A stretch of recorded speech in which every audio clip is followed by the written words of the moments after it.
They framed me for a crime I didn't commit. My revenge was perfect. The night everything collapsed started like any other. I was working late. The office lights had already dimmed to night mode, casting long shadows across the rows of empty desks. Most of the staff had gone home hours earlier, but I stayed behind finishing a security audit report for a client. At the time, I thought the biggest problem in my life was a looming deadline. I had no idea that in less than 24 hours, I would be arrested for a crime I didn't commit, and the worst part, the people who framed me were the ones I trusted the most. The life I built my name is Daniel Carter. For 8 years, I worked at Apex Cyber Solutions, a cybersecurity company that protected banks, corporations, and government systems from digital attacks. I wasn't just another employee. I built the internal security architecture the company used to protect its clients. The system that monitored breaches, tracked unauthorized access, and locked down sensitive data. That was my work. The company grew fast. By the time I was 32, I was the head of security infrastructure. My salary was great. My reputation in the industry was even better. But success attracts two things, opportunity and envy. At the time, I didn't realize how much resentment had been growing behind the scenes, especially from two people, Victor Hale and Lena Shaw. Victor was the company's chief technology officer, brilliant, charismatic, and ruthless when it came to business. Investors loved him because he made money happen, but he hated one thing, anyone getting more credit than him. And over time, people started recognizing my work. The board praised the security system I built. Clients requested me by name. Industry conferences invited me to speak. Victor never liked that. Then there was Lena. She was a senior engineer on my team. Smart, ambitious, competitive. We worked together for 3 years. I trusted her completely. That was my biggest mistake. The arrest had happened on a Thursday morning. I arrived at work like usual, but the moment I stepped through the lobby doors, I noticed something strange. Everyone was staring at me.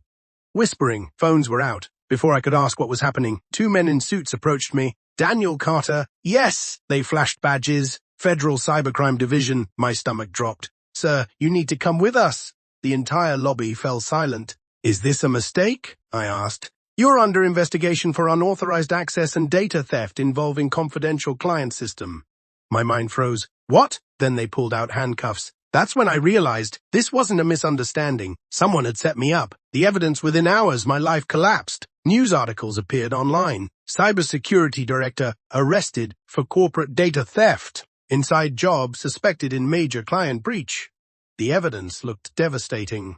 According to investigators, sensitive client data had been accessed from Apex servers. The logging credentials used belonged to me. The breach occurred late at night, during times when I was known to stay in the office. Even worse, files had been transferred to an external encrypted server, a server registered under a shell account linked to my identity. From the outside, the case looked airtight. My employer immediately suspended me, then they fired me. Friends stopped calling. Industry contacts disappeared overnight. Within days, I had gone from respected cybersecurity expert to suspected corporate criminal, but something about the evidence didn't sit right with me, because the system they claimed I used to steal data was a system I designed, and I knew something no one else did. That system logged everything, every login, every file access, every IP address, every command, every timestamp. If someone framed me, they left fingerprints. The first realization, the investigators eventually released me on conditional bail while the case continued. Most people in my position would hire lawyers and hope for the best, but I knew something the prosecutors didn't. They were looking at surface logs, not the deep system architecture. The deeper monitoring layers I built had something called ghost auditing, invisible tracking that recorded behavior patterns. Even if someone stole credentials, their activity patterns would reveal them. But there was a problem. The company still controlled the system, which meant I couldn't access the logs. Unless I found another way, the one person who still believed me there was only one person who didn't turn their back on me, Marcus. Marcus had been my friend since college. He was also one of the best digital forensics analysts I knew. When I explained the situation, he didn't hesitate. You were framed, he said immediately. How do you know? Because you're too careful to get caught this stupidly. He was right. Marcus helped me reconstruct the breach timeline using fragments of publicly released information. Then something strange appeared. The breach activity occurred at 11:47 p.m. But that same night, my phone's GPS showed I left the building at 10:58 p.m., nearly an hour earlier. That meant one of two things. Either I secretly returned, or someone used my credentials after I left. Marcus leaned back in his chair. Okay, he said. If someone framed you, they needed 3 things.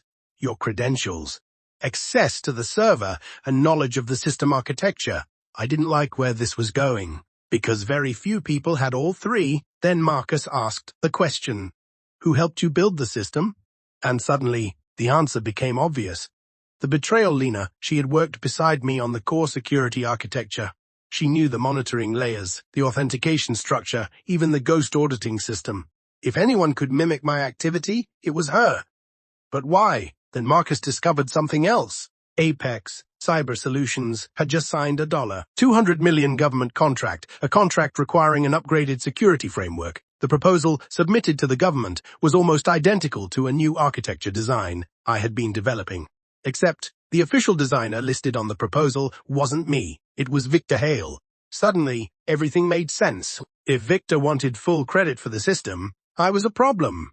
But firing me wasn't enough. My reputation in the industry was too strong. However, if I were accused of stealing client data, my career would be destroyed permanently. Victor would take the credit. Lena would get promoted, and I would disappear. They didn't just frame me, they planned it perfectly, or at least they thought they did. The hidden logs, what Victor and Lena didn't realize, was that the ghost auditing system I built had a fail-safe mirror server, a hidden backup that stored activity logs separately. They probably assumed deleting the main logs erased the evidence, but the mirror server was never documented. Only I knew it existed. Marcus and I spent 2 days searching through encrypted backups. Finally, we found it. And when we opened the logs, everything became clear. At 11:43 p.m., someone logged into the system using my credentials.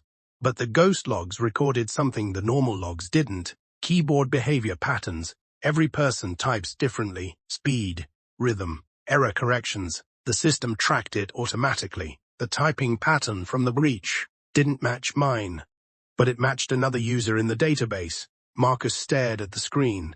"Daniel, what? You're not going to believe this." The match wasn't Lena, it was Victor. The perfect revenge begins. I could have taken the evidence directly to investigators, but Marcus stopped me. "If we go now, Victor will claim the logs were tampered with." He was right. Victor had lawyers, connections, influence. We needed something stronger, something impossible to deny.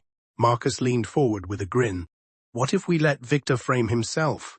That's when the plan began. Setting the trap, Marcus quietly leaked information through industry contacts, rumors, whispers, that the investigation against me was collapsing. That new evidence was about to clear my name. Victor took the bait faster than expected.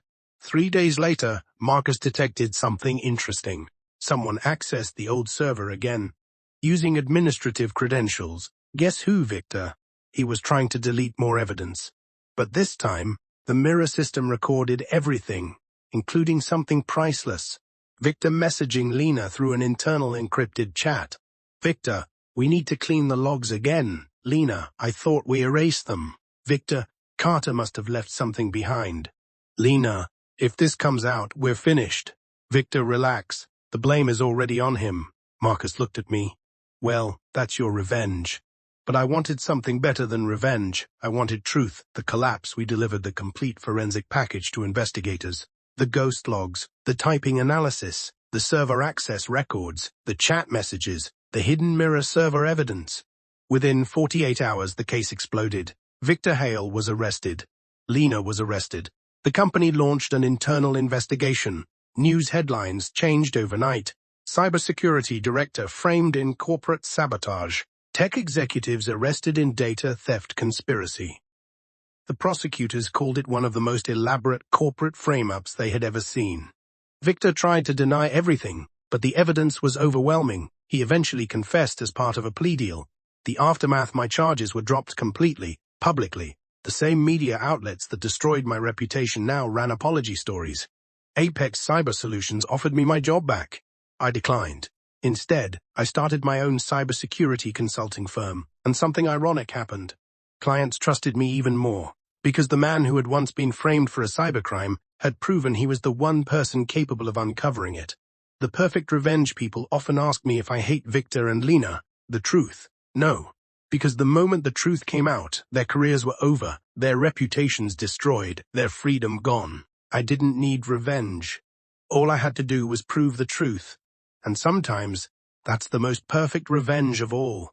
If this story shocked you, just imagine what's coming next. On this channel, we uncover the most insane betrayal stories, brilliant revenge plans, and unbelievable real-life twists you won't hear anywhere else. So before you go, hit the like button, subscribe, and turn on the notification bell so you never miss the next story. And tell me in the comments, what would you have done if someone framed you for a crime you didn't commit? Because the next story might be even more unbelievable.